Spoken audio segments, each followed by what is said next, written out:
বন্ধুরা কেমন আছো? দেখো বাজার করে আসলাম। এই বাজার করে এসে বাড়ির দিক যাচ্ছি। কাদায় কি অবস্থা হয়ে আছে রাস্তাটা দেখো। এইখান দিয়ে এখন যাব। এই ভয় লাগছে, জোক আছে। জোক জোক চেনো? হ্যাঁ অবশ্যই চিনবে জোক। বর্তমানে জোক কে না চেনে, হলিউড মুভি দেখে দেখে অভ্যস্ত। দেখো রাস্তা এইখান দিয়ে এখন যাব। এই যে বাজার করে আনলাম, এখন বাড়ি যাব। বাড়ি গিয়ে খাওয়া দাওয়া করবো। তো রাস্তা দিয়ে এখান দিয়ে সাইকেল চালানো যাবে না, এভাবে হেঁটে হেঁটে যেতে হবে। প্যান্ট ভিজছে, এ দেখো প্যান্ট ভিজে যাবে। আর সাইকেল তো চালানোই যাবে না, তাহলে পড়ে যাব জলের মধ্যে। আর সে বিরাট কাণ্ড ঘটে যাবে, তাহলে সব কিছু ভিজে একাকার। আবার যদি বৃষ্টি আসে তাহলে তো ভিজতেই হবে। আকাশ তো মেঘলা করেছেই, বৃষ্টি আসলে কিছু করার নেই, ভিজতেই হবে। হ্যাঁ সামনের জায়গাটা একটু আবার খুব সুন্দর। এই দেখো এই জায়গাটা জলের পরিমাণ বেশি। এই জায়গাটা পাস করতে গেলে এক হাতে সাইকেল টানছি, এক হাতে ফোন রয়েছে। চলো পার করেছি, প্যান্ট অনেকটাই ভিজে গেল। এবার একটু জল যতক্ষণ আছে অসুবিধা নেই, কিন্তু কাদাতে বেশি অসুবিধা।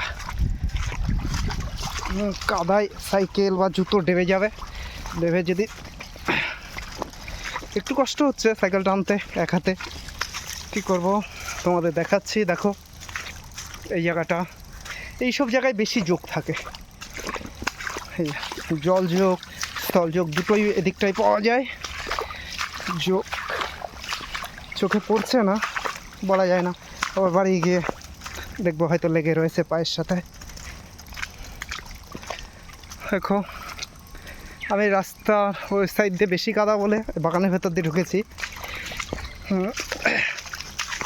কিন্তু একই। ওই দিক দিয়ে গেলে কাদায় বেশি আটকাবো, এদিকে জল কাদা দুটোই। তাও দেখো আমরা কীভাবে যাচ্ছি। আর আমাদের পরিবারের সঙ্গে তোমরা যারা রয়েছো চ্যানেলটিকে সাবস্ক্রাইব করে দিও, যাতে তোমাদের জন্য ভালো ভালো ভিডিও নিয়ে আসতে পারি এবং ডেইলি আমাদের কর্মজীবন কেমন যাচ্ছে সেগুলো তোমাদের দেখাতে পারি। তোমরাও তোমাদের কর্মজীবন শেয়ার করতে পারো। দেখো অর্ধেক তো পুরোই ভিজে গেল। দেখো এই যে এখনও এই বাগানটা পার করব, তারপরে এই বাড়িতে পৌঁছবো। একটু এই দিকটা ক্রস হয়ে বেরিয়ে যাই।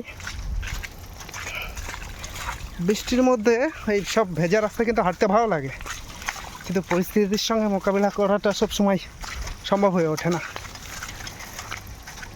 কিছু করার নেই, যে পরিবেশে আছি তার সঙ্গেই মানিয়ে চলতে হবে, এটাই তো জীবন, তাই না?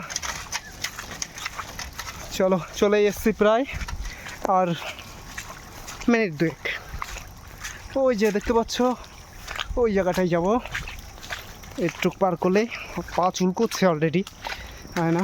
জল 5 দিন ধরে বৃষ্টি হচ্ছে, সেই সমস্ত জলও রয়েছে, এর জন্য হয়তো গা চুলকোচ্ছে। আর এখনই পড়ে যেতাম। চলো এইটুক দিয়ে। দেখো সঙ্গে বাজার করেছি, কিন্তু সবজি আনতে পারিনি, ব্যাগ একটা নিয়ে গেছি, আপাতত বাজার করে নিয়ে এসেছি। আর দেখো এটা হচ্ছে চারা আম বাগান, বড় গাছ না, মাঝারি গাছ। এই যে চলে এসেছি আমার বাড়ি। এই দেখো বাড়ি দেখা যাচ্ছে, এই যে গাছগুলোর পেছনে টিনের ঘর, এটা হচ্ছে আমার বাড়ি। আর এই দেখো আমার বাড়ির সামনে দিয়ে ছোট গঙ্গা বয়ে যাচ্ছে। এই যে ছোট্ট গঙ্গা, কত সুন্দর না? দেখেছো ছোট গঙ্গা বয়ে চলেছে। চলো এই ছোটো গঙ্গা পার করে নিই, পার করে বাড়ি ঢুকে পড়ি। বাই, আবারও দেখা হবে আর একটা নতুন ভিডিওর সঙ্গে। আর আমাদের এই চ্যানেলটি সাবস্ক্রাইব করে নিও।